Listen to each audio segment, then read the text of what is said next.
Verskeie bekendes het al vir Pippi kom kuier en vandag was dit die sanger Bobby van Jaarsveld se beurt. Pippi het dadelik net oë vir Bobby gehad en toe hy 'n kansie kry om haar vas te hou, was haar oë die hele tyd op die mooi man. Bobby, sy vrou en sussie was almal emosioneel toe hulle Pippi vir die eerste keer sien, maar hulle het almal met verwondering en respek vir die wonderwerkie geglimlag. Pippi se vel juk by tye vreeslik erg en Bobby moes vinnig help om Pippi weer te laat glimlag met 'n lekker Milo melkie. Verder gaan dit goed met Pippi.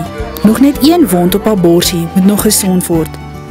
Mamma en Pippi was baie dankbaar vir Bobby se kuiertjie in die rehabilitasiesentrum. Pippi se rehabilitasie hou haar en haar ma die hele dag besig.